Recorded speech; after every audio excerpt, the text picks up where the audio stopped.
Que el Señor les bendiga, mis queridos hermanos, esperando que se encuentren bien.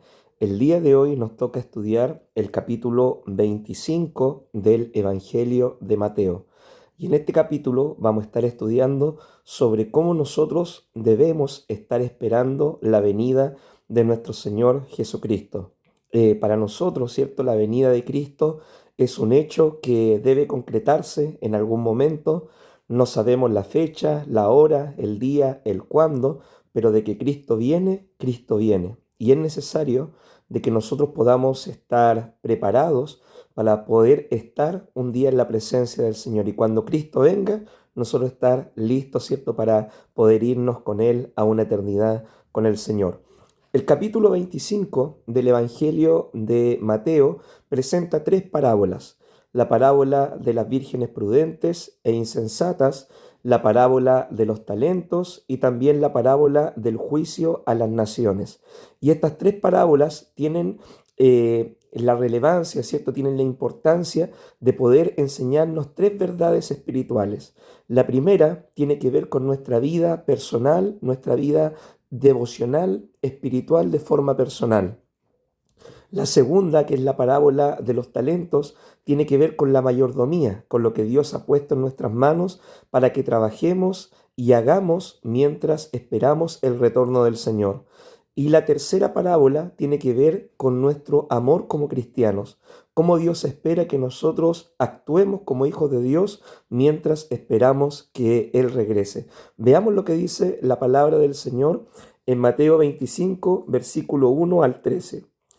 Entonces el reino de los cielos será semejante a 10 vírgenes que tomando sus lámparas salieron a recibir al esposo. 5 de ellas eran prudentes y 5 insensatas.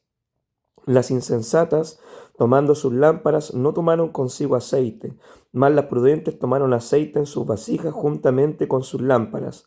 Y tardándose el esposo, cabecearon todas y se durmieron. Y a la medianoche se oyó un clamor: He aquí viene el esposo, salid a recibirle. Entonces todas aquellas vírgenes se levantaron y arreglaron sus lámparas. Y las insensatas dijeron a las prudentes: Danos de vuestro aceite, porque nuestras lámparas se apagan. Mas las prudentes respondieron diciendo: Para que no nos falte a nosotras y a vosotras, id más bien a los que venden y comprad para vosotras mismas. Pero mientras ellas iban a comprar, vino el esposo, y las que estaban preparadas entraron con él a las bodas, y se cerró la puerta. Después vinieron también las otras vírgenes, diciendo: Señor, Señor, ábrenos. Mas él respondiendo dijo: De cierto os digo que no os conozco. Velad pues, porque no sabéis ni el día ni la hora en que el Hijo del Hombre ha de venir. Esta parábola, ¿cierto?, está ambientada en lo que es un matrimonio en la cultura judía. ¿Qué es lo que sucedía? La novia estaba esperando que el esposo la fuera a buscar, ¿cierto?, a la casa de sus padres, y las jovencitas, las vírgenes que acompañaban el cortejo matrimonial, iban, ¿cierto?, acompañando al esposo, buscaban a la novia, y luego el novio, ¿cierto?, tomaba a su novia y iban a vivir a su casa. Y en su casa eran atendidos, ¿cierto?, por 7 días. Dicen algunos que eran agasajados, eran atendidos de una manera espléndida como reyes, y ahí se consumaba luego el matrimonio. Entonces las vírgenes que estaban a la orilla del camino tenían la responsabilidad de poder participar en el cortejo matrimonial. Entonces, mis queridos hermanos, esta parábola a nosotros nos enseña de que cuando Cristo venga, nosotros debemos estar preparados para que cuando Cristo venga a buscar a su iglesia, que es su novia, nosotros al estar preparados podamos entrar con Él a las bodas. Nosotros sabemos de que como hijos de Dios esperamos la celebración de las bodas del Cordero, y ese va a ser un evento que ocurra, ¿cierto?, cuando Cristo venga por su iglesia en el rapto, en el arrebatamiento. Allá en los cielos se va a celebrar lo que nosotros llamamos las bodas del Cordero. Esta parábola, esta primera parábola, tiene el propósito de poder enseñarnos de que nosotros debemos estar preparados espiritualmente. La preparación, mi querido hermano, es fundamental. Nosotros debemos estar preparados para poder estar un día con el Señor. Y la preparación es una preparación personal. Nosotros no podemos depender del aceite de nuestro hermano. No podemos depender, ¿cierto?, de la fe de nuestros padres o de nuestros hijos, o no podemos, ¿cierto?, depender de la fe de los demás. La fe en nuestro Señor Jesucristo es personal. La preparación para poder estar un día en la presencia del Señor también es personal. Así que es importante que nosotros nos podamos preparar. Dios considera prudente aquellos que se preparan para su venida. Acá hace el Señor la distinción. Las vírgenes insensatas fueron aquellas que no se prepararon, pero las prudentes fueron aquellas que se prepararon. La vasija, ¿cierto? La vasija simboliza nuestra vida. Y el aceite simboliza la unción del Espíritu Santo. Cuando nosotros, ¿cierto?, llenamos nuestra vida con la presencia del Espíritu Santo, cuando nosotros llenamos nuestra vida con las cosas de Dios, cuando nosotros llenamos nuestra vida con oración, con la palabra, con estar sirviendo al Señor, con estar haciendo un ayuno, con estar buscando de la presencia del Señor, nuestra vida, nuestra lámpara está llena de la unción del Espíritu Santo. Pero ¿qué pasa lamentablemente? Hay muchas personas, ¿cierto?, que toman la venida de Cristo por tardanza. Algunos empiezan a descuidar su vida espiritual. Algunos, ¿cierto?, empiezan a dejar de orar, dejar de leer la Biblia, dejar de congregarse, empezar a dar prioridades a otras cosas, y así su lámpara poco a poco se va secando y se va quedando sin aceite. Por eso, mis queridos hermanos, esta primera parábola tiene el propósito de decirnos que debemos estar preparados. El día y la hora, cuando Cristo venga por su iglesia, no lo sabemos, pero si estamos preparados, podremos entrar con Él a las bodas del Cordero. A mí me gustaría poder ilustrar esta verdad bíblica con la siguiente historia. Había una vez una joven llamada Marta. Marta había entregado su vida al Señor, amaba al Señor, todos los días tenía su tiempo devocional, estaba comprometida con asistir a la iglesia, participaba activamente de los ministerios de su iglesia. Y eso duró, cierto, por un buen tiempo, un par de años.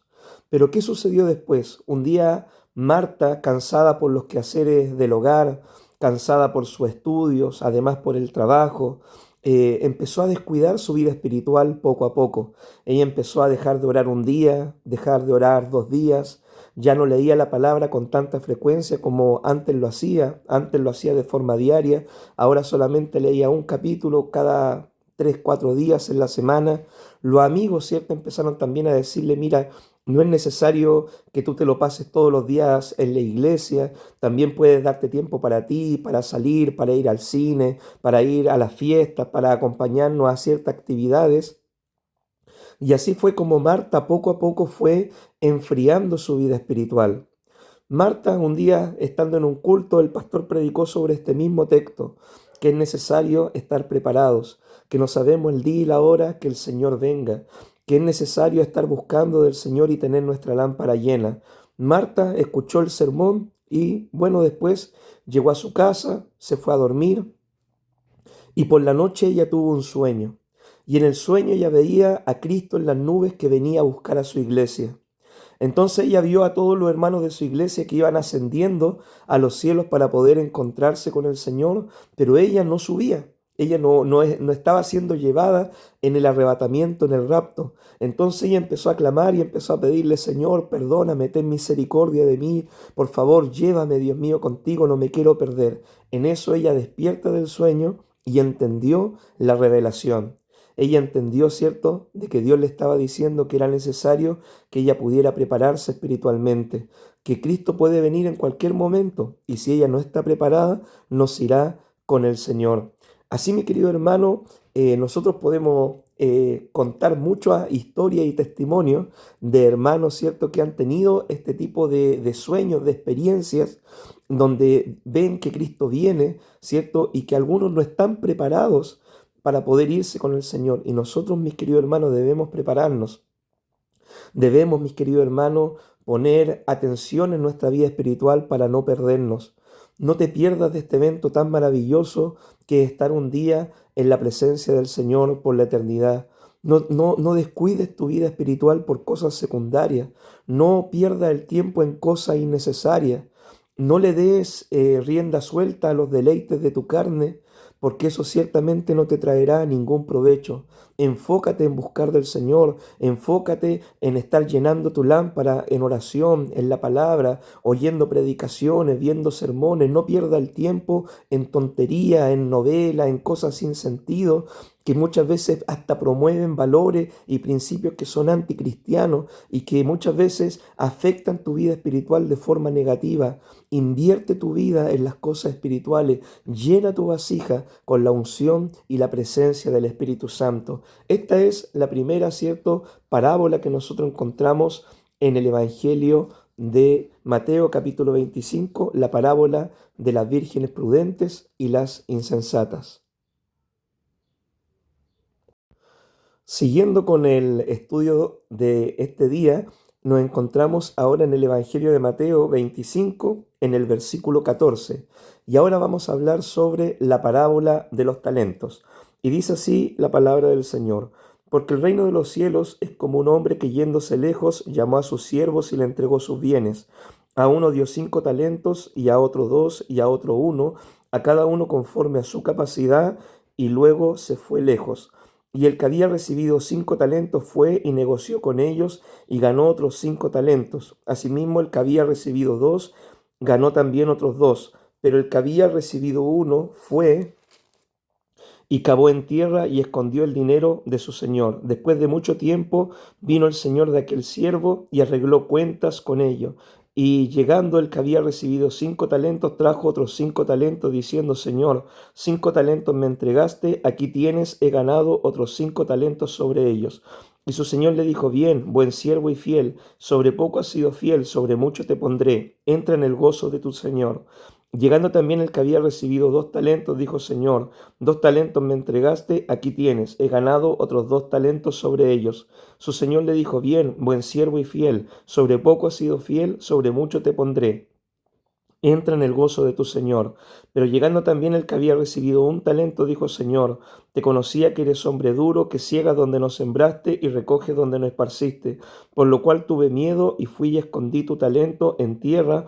Aquí tienes lo que es tuyo. Respondiendo su señor le dijo: Siervo malo y negligente, sabías que ciego donde no sembré y que recojo donde no esparcí. Por tanto debías haber dado mi dinero a los banqueros, y al venir yo hubiera recibido lo que es mío con los intereses. Quitarle pues el talento al que tiene 10 talentos, porque al que tiene le será dado, y tendrá más, y al que no tiene, aún lo que tiene le será quitado. Y al siervo inútil echarle en las tinieblas de afuera, allí será el lloro y el crujir de dientes.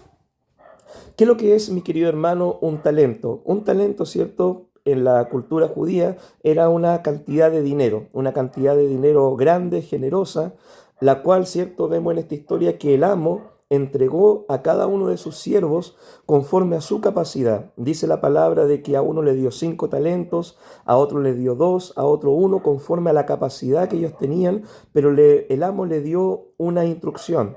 Esa cantidad de dinero, ese talento, ellos debían trabajarlo mientras él iba y volvía.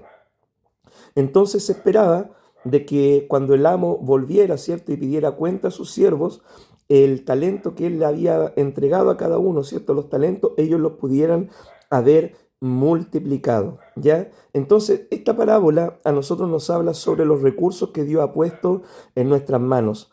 Mi querido hermano, Dios a nosotros nos ha dado tiempo. Dios a nosotros nos ha dado talento, habilidades y dones. Dios a nosotros nos ha bendecido con recursos económicos.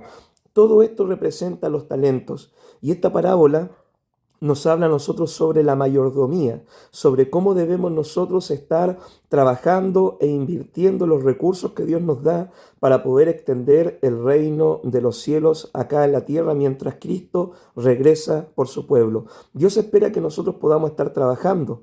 Dios no nos llamó, ¿cierto?, para esconder el talento, ni tampoco nos llamó para que nosotros no estuviéramos haciendo nada, estuviéramos inactivos. No, el Señor espera que nosotros, mientras esperamos, ¿cierto?, valga la redundancia, la venida de Cristo, podamos estar trabajando nuestros dones, talentos, habilidades, invirtiendo en el reino del Señor, para que el reino del Señor pueda crecer y muchas almas más puedan conocer al Señor.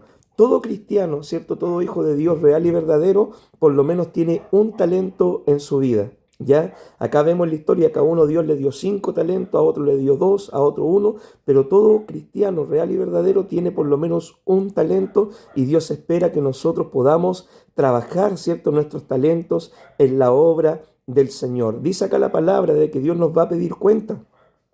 El Señor nos va a pedir cuenta de los recursos, ¿cierto? De los tiempos, de cómo trabajamos nuestros dones, nuestras habilidades, cómo invertimos nuestro talento mientras estuvimos acá en la tierra.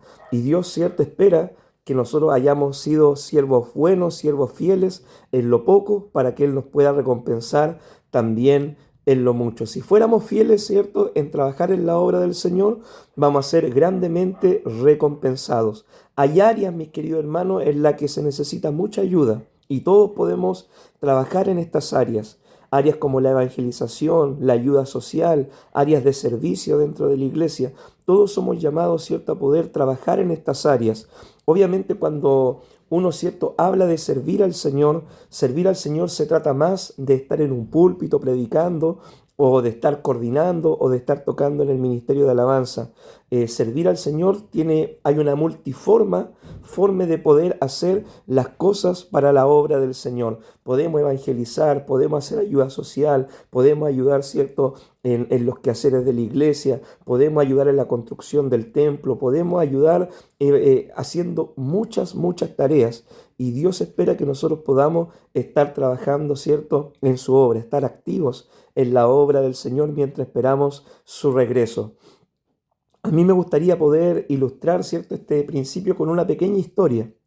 Había una vez en una iglesia un joven llamado Daniel, ¿ya? Daniel era un joven que tenía muchas habilidades, muchas capacidades para lo que es el ministerio musical. Él sabía cantar muy bien y su pastor, ¿cierto?, muchas veces le decía a Daniel: ¿cuándo te vas a subir al coro? ¿Cuándo vas a apoyar a la iglesia en el ministerio de la alabanza? Pero Daniel siempre ponía una excusa, priorizaba otras cosas, siempre, ¿cierto?, no se daba el tiempo para poder trabajar el don, el talento que el Señor le había dado.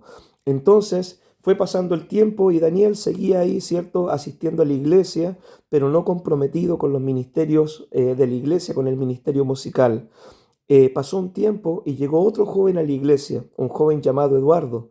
Eduardo no tenía los mejores dones musicales, no era el mejor cantante, pero él tenía disposición, quería aprender, quería crecer, quería trabajar en la obra, quería él comprometerse con el reino de los cielos y hacer crecer el evangelio. Eduardo se dispuso, ¿cierto?, de inmediato en el coro, empezó a participar en los ensayos, subió al ministerio musical. Y un día, ¿cierto? Pasó el tiempo y un día Eduardo, cuando ministraba la alabanza, Dios tocó los corazones, la gente lloraba, Dios se movió de una forma poderosísima en el culto. Daniel, que estaba viendo, ¿cierto?, toda esta escena, de pronto escuchó en su oído el susurro de la voz del Espíritu Santo, que le dijo: Daniel, esto mismo es lo que yo quería hacer contigo, pero lamentablemente tú nunca le diste prioridad a los dones y talentos que yo te di. Daniel entendió de inmediato de que era la voz del Espíritu Santo y que Dios le estaba llamando a poder trabajar los dones que él le había entregado. Terminó el culto, Daniel se acerca donde el pastor le dice: pastor, yo quiero que pueda, ¿cierto?, participar en el ministerio musical. Y el pastor le dijo: pero claro, Daniel, siempre estuvimos esperando de que tú fueras parte de este ministerio. Daniel poco a poco fue asistiendo a los ensayos, logró subir al coro y ya la alabanza no sonaba igual. Ya la alabanza no sonaba solamente bien, ahora la alabanza sonaba excelente para la gloria del Señor. Esto es lo que sucede, mis queridos hermanos, cuando todos ponemos, ¿cierto?, nuestros dones, nuestras habilidades, nuestros talentos para el beneficio de la obra del Señor. Los dones no son nuestros, los dones son un regalo que Dios nos ha encargado que trabajemos mientras Él regresa. Los talentos no eran de los siervos, los talentos, ¿cierto?, eran del amo, del dueño. En este caso, los talentos que Dios ha puesto en tus manos son de Dios y Dios espera que tú trabajes tus talentos mientras Él regresa por su iglesia. Mi querido hermano, hemos llegado, ¿cierto?, a la última historia, la última parábola, en el capítulo 25 del Evangelio de Mateo.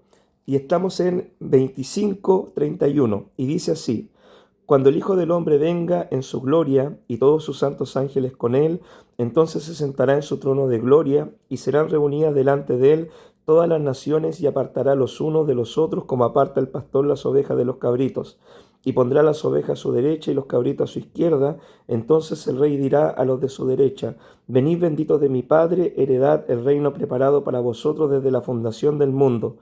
Porque tuve hambre y me diste de comer, tuve sed y me diste de beber, fui forastero y me recogiste, estuve desnudo y me cubriste, enfermo y me visitaste, en la cárcel y viniste a mí. Entonces los justos le responderán diciendo: Señor, ¿cuándo te vimos hambriento y te sustentamos, o sediento y te dimos de beber? ¿O cuándo te vimos forastero y te recogimos, o desnudo y te cubrimos? ¿O cuándo te vimos enfermo o en la cárcel y vinimos a ti? Y respondiendo el rey les dirá: De cierto os digo que en cuanto lo hiciste a uno de estos mis hermanos más pequeños, a mí lo hiciste. Entonces dirá también a los de la izquierda: Apartados de mí, malditos, al fuego eterno preparado para el diablo y sus ángeles, porque tuve hambre y no me distes de comer, tuve sed y no me diste de beber, fui forastero y no me recogisteis, estuve desnudo y no me cubristeis, enfermo y en la cárcel y no me visitasteis. Entonces también ellos le responderán diciendo: Señor, ¿cuándo te vimos hambriento, sediento, forastero, desnudo, enfermo o en la cárcel y no te servimos? Entonces les responderá diciendo: Cuando de cierto os digo que cuando no lo hicisteis a uno de estos más pequeños, tampoco a mí lo hicisteis. Irán estos al castigo eterno y los justos a la vida eterna. Mi querido hermano, Dios espera que nosotros podamos tener un corazón misericordioso, un corazón compasivo. Uno de los atributos de Dios, ¿cierto?, es que Dios es amor y Dios es misericordioso y Dios es movido, ¿cierto?, por la compasión. Él tiene compasión de las almas, tiene compasión de las personas. Antiguamente había una alabanza que dice: ayer te vi, ¿y dónde te vi, Señor? En la sala de un hospital, ¿cierto? Te vi en un niño de la calle sin un hogar para dormir. Cada vez que nosotros mostramos el amor de Dios a nuestro prójimo, estamos predicando también el Evangelio, estamos demostrando nuestro amor también hacia el Señor. Y el Evangelio, mis queridos hermanos, no se trata solamente de palabras. Dios también quiere que nosotros demostremos el Evangelio con nuestros hechos. Había una vez, ¿cierto?, un misionero que fue a predicar a África y él predicaba y predicaba y predicaba y de pronto, ¿cierto?, les dijo a las personas: ¿qué les parece esta enseñanza del Evangelio? Y las personas le dijeron: mira, es tanta el hambre que tenemos que el ruido de nuestro estómago no nos deja oír tus palabras. Mis queridos hermanos, es muy importante que nosotros podamos demostrar el amor de forma práctica, no solamente amando de palabras, sino con hechos y en verdad. Dice la Escritura, ¿cierto?, en la epístola de Santiago: si tu hermano tiene necesidad, ¿cierto?, no basta con decirle: anda, caliéntate, te bendigo, sino hay que darle las cosas necesarias para su mantenimiento. La fe sin obras, dice la Escritura, es una fe muerta. Dios espera que todas estas obras que Él nombra en la palabra, nosotros la podamos hacer en pequeña o en gran medida. Quizás, mi querido hermano, Dios no está esperando que tú levantes grandes ministerios de renombre, ¿cierto?, de fama internacional. Lo que Él sí está esperando es que tú seas movido a misericordia cada vez cuando te encuentres con un prójimo que está pasando alguna necesidad, como podemos ver, ¿cierto?, en la parábola también del buen samaritano. Dice la Escritura, ¿cierto?, de que el sacerdote pasó de largo al ver la necesidad, el levita pasó de largo, pero el samaritano fue movido a misericordia. Y ese fue el prójimo de aquel que había caído en desgracia. Nosotros debemos demostrar el amor de Cristo, ¿cierto?, en forma práctica a nuestros hermanos de la iglesia, también a nuestros familiares y también, ¿cierto?, a las personas que no conocen al Señor. Y como te dije, el demostrar el amor del Señor a los que no conocen a Jesús es una instancia maravillosa para nosotros poder predicarles del Evangelio de Cristo y que el Evangelio pueda llegar a ellos de una forma totalmente receptible. Cuando tú vas a predicar, por ejemplo, a un hospital, hay mucha gente que no conoce a Dios, que está angustiada, ¿cierto?, por la situación que está viviendo, por el miedo, la incertidumbre, por el temor a perder la vida, y esas son las instancias precisas para poder, ¿cierto?, visitar allí a aquellas personas y hablarles del amor del Señor. Cuando la iglesia es movida a misericordia y ayuda a una familia que ha vivido una desgracia o que está pasando alguna necesidad o algún vecino, ¿cierto? Que quizás, ¿cierto? Quedó sin trabajo, esto demuestra el amor de Dios y es lo que espera Jesús ver en su iglesia, ¿ya? Dios espera que nosotros seamos movidos a misericordia. Nosotros no somos salvos por hacer buenas obras. Dice la Biblia, ¿cierto?, que somos salvos por fe, por la gracia de Dios, por el sacrificio de Cristo. Por eso somos salvos. Pero aunque no somos salvos por hacer buenas obras, dice la palabra que Dios preparó buenas obras de antemano para que nosotros las pudiéramos llevar a cabo. Dios de antemano, ¿cierto?, había preparado estas obras para que nosotros fuéramos movidos, ¿cierto?, a misericordia. Y mi querido hermano, la tarea de poder ayudar al necesitado, ayudar al pobre, visitar al enfermo, visitar una cárcel, esta tarea no es solamente del pastor o de un capellán o de los hermanos líderes o de los hermanos más maduros en la fe, no. Esta es una tarea que cada cristiano debe desarrollar, que cada hijo de Dios debe ser movido a misericordia. Yo no puedo esperar, ¿cierto?, que todo lo haga el pastor o los líderes o los hermanos más maduros, sino que yo debo disponerme en las manos del Señor y trabajar, ¿cierto?, en la viña del Señor. Acá cuando nosotros leemos esta palabra, ¿cierto?, de que estuve enfermo, me visitaste, estuve en la cárcel, me visitaste, estuve desnudo, me cubriste, tuve hambre, me diste de comer. Dios espera que todo esto lo hagamos nosotros de forma personal. Muchas veces también decimos, bueno, la iglesia no ayuda o la iglesia no hace acción social o falta, ¿cierto?, levantar un ministerio de acción social en la iglesia y no se trata de eso. Se trata de que nosotros, de forma personal, con los recursos que Dios te ha dado, con los dones que Dios te ha dado, tú puedas invertir en el reino de los cielos y puedas ser movido a misericordia, ayudando, ¿cierto?, a aquellos que pasan necesidad. Dios es muy compasivo y muy misericordioso y Él tiene en alta estima a las personas que sufren y pasan necesidad. Si tú lees el Antiguo Testamento, te vas a dar cuenta de que hay una preocupación especial de Dios por los huérfanos, por las viudas, por los extranjeros, por el pobre. Dios, ¿cierto?, dice, el que da al pobre a Jehová presta. Entonces, mis queridos hermanos, nosotros debemos ser movidos, ¿cierto?, a misericordia, debemos ser movidos a compasión, que nuestra iglesia, ¿cierto?, sea conocida como una casa de misericordia, como una casa de amor, como la casa de Dios, y no como un lugar indiferente y distante de las personas que están pasando alguna necesidad. Así que, mi querido hermano, estas, ¿cierto?, son las tres parábolas que nos presenta el capítulo 25 del Evangelio de Mateo. Debes estar preparado, llenando tu vida espiritualmente de las cosas del Señor. Ser prudente, ¿cierto?, en esperar la venida de Cristo. Debes estar trabajando activamente los dones, talento, invirtiendo en el reino, ¿cierto?, esperando que Cristo regrese. Para que cuando Cristo regrese, Dios pueda hallar tu vida llena de frutos de amor y de misericordia, llena de actos de servicio hacia aquellos que conocen al Señor y también los que no conocen al Señor, porque esto es una forma de demostrar el amor de Dios al mundo. Que Dios te bendiga, mi querido hermano, ¿cierto? Y esta es la enseñanza del capítulo 25.